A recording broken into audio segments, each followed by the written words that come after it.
গত 3 দিন ধরে ভারতের জাতীয় নিরাপত্তা মহলে আলোচনার কেন্দ্রবিন্দুতে উঠে এসেছে শিলিগুড়ি করিডোর, যা অধিক পরিচিত চিকেন নেক নামে।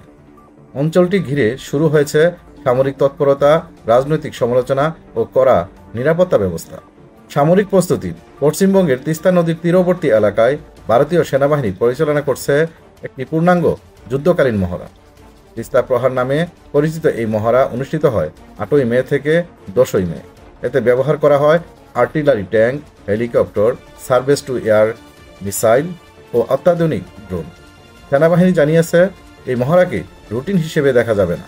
এটি ছিল সাম্প্রতিক সময়ের সবচেয়ে বড় এবং কৌশলগত মহড়া। রাজনৈতিক বিতর্ক।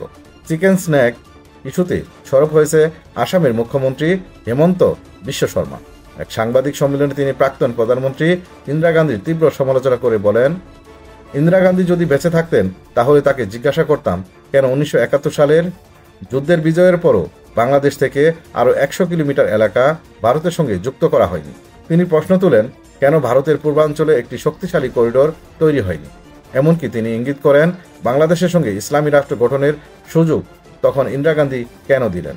শিলিগুড়ি মেট্রোপলিটন পুলিশ জানিয়েছে, এখন থেকে ড্রোন উড়ানোর জন্য পূর্ব অনুমতি বাধ্যতামূলক, কারণ শিলিগুড়ি করিডোরটি নেপাল, ভুটান, বাংলাদেশ ও চীনের সীমান্তের খুব কাছাকাছি, যার ফলে বিদেশি গোষ্ঠীর পক্ষ থেকে ড্রোন নজরদারির আশঙ্কা রয়েছে।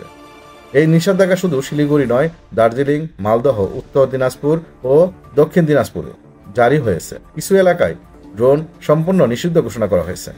অপারেশন সিঁদুর ও কেন্দ্রের অবস্থান। হেমন্ত শর্মা কংগ্রেসের সমালোচনা করে বলেন, বর্তমানে কংগ্রেসের কোনো নৈতিক অধিকার নেই প্রধানমন্ত্রী মোদীর পাকিস্তান সংক্রান্ত অস্ত্রবিরতির সিদ্ধান্ত নিয়ে প্রশ্ন তোলা। তিনি আরও বলেন, অপারেশন সিঁদুর উদ্দেশ্য ছিল সন্ত্রাসবাদী ঘাঁটি ধ্বংস এবং তা সফলভাবে সম্পন্ন হয়েছে। চিকেন স্নেক বা শিলিগুড়ি করিডোর ভারতের মূল ভূখণ্ডকে উত্তর পূর্বাঞ্চলের রাজ্যগুলোর সঙ্গে সংযুক্ত রাখে।